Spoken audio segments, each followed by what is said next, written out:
On the 5th of July 2009, at the Walt Disney World Resort in Florida, two ride trains collided, resulting in the death of one staff member.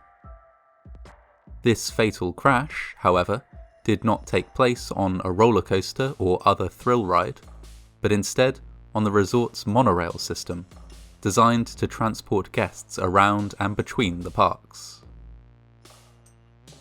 The monorail system at Walt Disney World was installed in 1971 and expanded several times during the 1970s and 1980s. By the end of 1988, it consisted of 3 loops with a total of 6 stations along the way, a configuration that has remained unchanged ever since. 2 of these loops are dedicated to the Magic Kingdom section of the resort. One of these carries an express service that ferries guests between a central transportation and ticket hub and the Magic Kingdom itself. The other is a resort line, which stops at several locations around the Magic Kingdom. The third loop is separate from these 2 lines and serves the Epcot section of the resort. As a passenger, if you wish to go from the Epcot loop to either of the Magic Kingdom loops, you must disboard and change trains through the Transportation and Ticket Centre. However, for the purposes of managing the system, it is possible to move trains between the loops. This is done on a routine basis using a switch in the track and a joining spur between the different lines. A number of parties are responsible for managing these track switches. On board each monorail train is a pilot who is, of course, responsible for driving the train. A supervisor based in a central control room is responsible for providing the pilot with instructions, and a panel operator in another control room is responsible for switching on and off power in the track and activating the track switches. All parties are in constant radio contact. The incident took place at 2 AM on the 5th of July 2009. While most parts of the park were generally closed by this time of night, the monorails continued to run in order to allow guests to get back to their hotels. 3 trains were in operation on the Epcot line at the time: Monorail Pink, Monorail Purple, and Monorail Coral. Monorail Pink was ready to be taken out of service for the night. To be able to get back to the maintenance area where trains were usually parked when not in use, it would need to move from the Epcot line to the Magic Kingdom Express line. The first part of this operation went smoothly. Monorail Pink moved past the spur track joining the 2 lines and came to a complete halt, then reported in to the supervisor that it had done so. The supervisor in turn contacted the panel operator and asked them to switch the track so that Monorail Pink could back up onto the spur line. This is where something went wrong. The panel operator cut power to the Epcot line, ready to make the switch, but was then distracted by 2 almost simultaneous radio calls relating to other trains. After dealing with these, the panel operator returned power to the Epcot line, incorrectly thinking that he had already made the switch. He had not. The panel operator contacted the supervisor.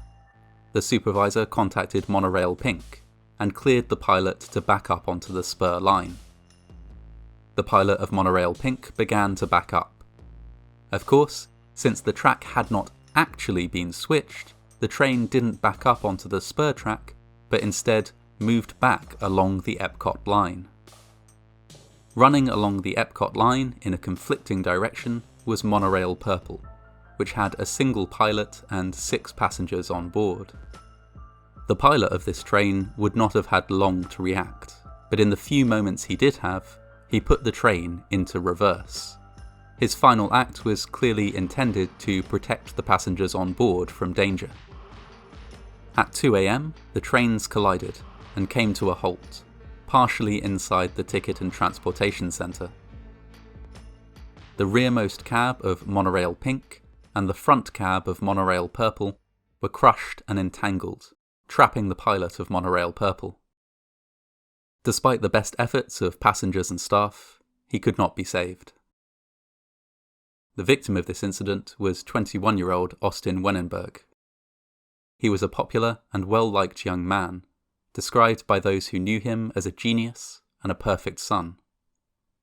Following his death, he was remembered fondly by family, colleagues, and even by hundreds of guests who had the pleasure of meeting him during their time at Walt Disney World.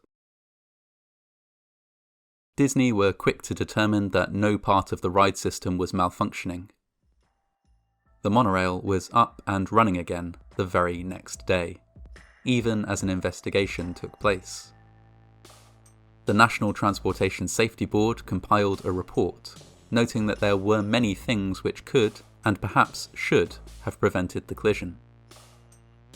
For example, the monorail was, like many attractions, fitted with a computerized blocking system, which would prevent two trains from entering the same block of track.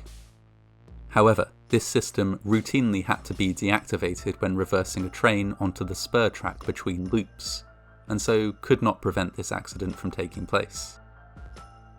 Equally, the supervisor might have been able to determine that the switch had not gone as planned, had they been in the control room at the time of the accident. Unfortunately, they had been out of the room, possibly at a nearby food outlet, and had been relying on radio contact only to manage the few trains on the system. Perhaps the pilot of Monorail Pink might have noticed that they were on the wrong track, but the two tracks were visually very similar. Combined with partially fogged up windows and low ambient light, it was determined that it would have been very difficult for the Monorail Pink pilot to realise that they were on the wrong track. Even then, guidance existed stating that before backing up a monorail train, pilots should move from the cab at the front end of the train to the cab at the rear. However, this was not a practice that was typically required or requested by supervisors, even though it was technically on the books. Accordingly, it was not done on this occasion. Finally, the panel operator might have noticed that they had not correctly switched the track, as they had access to a video feed of the switch. However, it was established practice to check this only before making the switch to ensure that no train was in the way. The panel operator had never been briefed to check the video feed after making the switch to ensure that they had done so correctly. At every stage there was an opportunity to avert disaster, and at every stage this opportunity was narrowly missed. A slew of changes were made by Disney in the aftermath of the accident. A spotter is now required to be present in the rear-facing cab whenever a monorail train reverses. All staff receive extra training. Window defoggers are used. More live video feeds covering switches have been installed, and a second shop panel operator must verify each switch visually before the go-ahead can be given for a pilot to move. As a precaution, the practice of allowing guests to ride in the front cab of the monorail has also been discontinued. All these changes, and more besides, make the monorail at Walt Disney World safer than it ever has been. Interestingly, only a small portion of each train involved was destroyed in the incident. The undamaged portions were repurposed, becoming Monorail Teal and Monorail Peach, both of which remain in service to this day. Since the 5th of July, 2009, the system has transported almost 150,000 people per year without another deadly incident. That's the story of the one fatal crash in the Walt Disney World monorail's history. Compared to other attractions within the resort, the monorail seems like a relatively simple and unassuming machine. There are no sharp gradients, no special effects, only moderate speeds and a very simple route. But this simplicity is deceiving. Even the most basic ride is, in fact, an incredibly complicated network of procedures and systems. Systems which must, as this incident demonstrates, be as carefully managed as any other.